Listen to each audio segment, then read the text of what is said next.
Are these people serious? I All right, hold on a second. So this is help me retire. I'm 58, earn 4,400 a month, and want to retire at 60.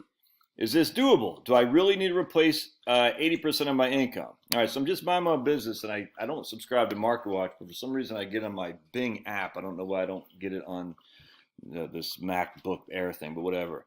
So I'm reading the article. I mean, I just started reading. I said, this is a good video to do. It's $4,400 a month. And I said, yeah, I'm thinking it's a single person, Frank. I'm thinking it's a single woman, making, what's that, roughly $50,000 a year. She's 58. She wants to retire at 60. Can she do it? And then I'm reading forward. And I've heard what the person writing in says, I've heard over and over that I'll need 80% of my current salary in retirement. If I've been putting 20% away, will I still need 80% of what I bring home or 80% of my gross salary? And he says, I'm also curious, or I thought it was a she, I'm also curious if I'll be able to retire at age 60. I'm 58 and married, but my wife stays home. So, okay, so there's two couples there. And I'm like, all right, this is starting to get even easier. I'm 58 and married, but my wife stays home. I have one child in her second year of community college with plans to do her final years at university. All right, I'm like, that's all great. And then here's the kicker. Dude. Yes, I haven't shaved. I haven't done anything yet. Look, yes, my hair is a mess. I got my t-shirt inside out. Haven't shaved. Haven't even brushed my chops. Smell those coffee breath.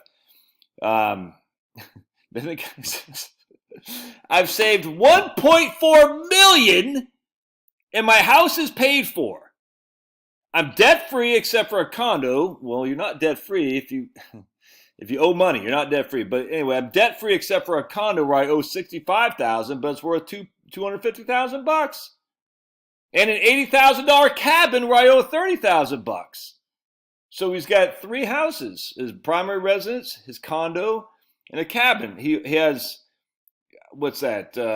Probably, I don't know. It doesn't say what his value of his house is, but probably, between his three real estate things, probably got $1 million, and he only owes less than 150,000 on it. I bring home $4,400 a month. Will I be retired at age 60? Oh my goodness! I'm just sitting there thinking, what is this even real? Are these real people? Are they real people? Are they humble bragging? And what the hell is wrong with people, man? I'm sitting there thinking, what? So let's see what the MarketWatch people say.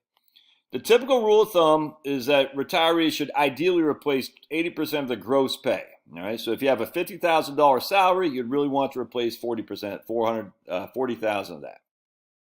Okay. As for your second question, all those numbers are important, but only as important as it compares to your monthly expenditure, both now and in retirement, and that income will come from. Right, what I'm saying. So, but I mean, he's already saying he's living off $50,000 a year. To include paying the condo, the little bit mortgage he has on the condo, and the little mortgage he has on the cabin. All right, let's see. You may choose to include Social Security in your calculations or a portion of it, and none of it all if you like to be extra conservative, blah, blah, blah. Healthcare.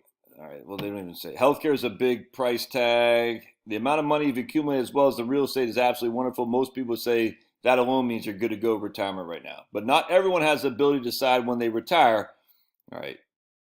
Yeah, this just, this is so freaking stupid, dude. All right, so let's look for simplicity, for the love of all that is good in this good world that God created. All right, we're going to say you need $5,000 a month. All right, 5,000, that's $60,000 a year. All right, just for simplicity, we're going to divide that by 0.05, and that's going to be, we need 1.2 million. Again, what that simply means is I don't like the 4% rule. I like a 5% rule. It just makes sense to me. And the reason for that is numerous, but the primary reason is there's no evidence that your expenditures go up each and every year with inflation. None whatsoever. In this guy's case, once his mortgages are paid off, he'll have an extra 18, because he says he pays $1,800 a month on these things. All right. So if he's bringing home roughly $4,000 a month, all right, he's bringing that home. He's apparently able to pay his mortgage, the $1,800 a month, and still live without tapping into his 401k or anything. I mean, he just said it right there. He says he's making $50,000 a year, and he's got a minimal amount of debt, but it costs $1,800 a month. All right, now he's on his company healthcare, so you add again, $1,000 a month to replace his health care that he won't get when he's working. All right, so he retires, he's going to have to go on health care someplace. Medicare at 65 will kick in. Between he and his wife, that's $1,000 a month. He can probably qualify for a cheap Obamacare stuff right now. But anyway, it doesn't matter. I'm just going to add $1,000. So we're getting rid of the mortgage on his cabin and on his condo. That's $1,800 a month. And we're going to add $1,000 a month for health care. Either way, I'm just using $5,000 a month, which is more than his take-home pay is right now by far. Actually, more than his gross pay by far. All right, so we say, okay, we need $5,000 a month. That's $60,000 a year. We divide that by 0.5 because, again, I don't like the 4% rule. 5% makes sense to me. And as such, that's $1.2 million he needs in a portfolio. So $1.2 million, if we take our trusty calculator, actually, I think, and we take $1.2 million, 1,200,000 times by 0.05, that'll give us what? $60,000 a year right there. Oh, by the way, then Social Security kicks in. And just between he and his wife, we'll say they're going to get $3,000 a month in Social Security. All right. So we need $60,000 a year until he's on social. So he's going to need that for 7 years. We'll just say that. So that's $420,000. So 1.4 million minus $420,000. So by the end of, and that's not assuming any growth or anything, we're just making it flat. He'll have we'll just say he's got $1 million left. $1 million left in his portfolio. Then Social Security will kick in, and that will give him $3,000 a month. And I think that's probably on the low end, but between he and his wife, we'll say $3,000 a month. So now he just needs $2,000 a month. And this assumes his $5,000 a month he needs is growing each and every year with inflation. Now he needs $2,000 a month. All right, times that by 12. All right, that's $24,000 a year. Divide that by 0.05. So he needs $480,000 in his portfolio, which he'll have twice that because he's going to have almost $1 million even after he's spent down $5,000 a month. Woo! Each and every month for 7 years until he's on Social Security. Come on, Loudmouth McGee there. Well, man, it's cold out here in Georgia. I'm glad. I was thinking about planting some seeds yesterday. I'm glad I didn't. I don't think we've got our last frost yet because it got cold. Anyway, this whole thing is just so stupid because on top of it, he's got a cabin. On top of it, he's got a condo. On top of it, he's got his house that's paid for. On top of that, we're using way over using money that he'll probably never spend. And I'm just like, dude, he's only got one kid. First of all, you should have been pumping him out, man. We need more people paying for our Social Security.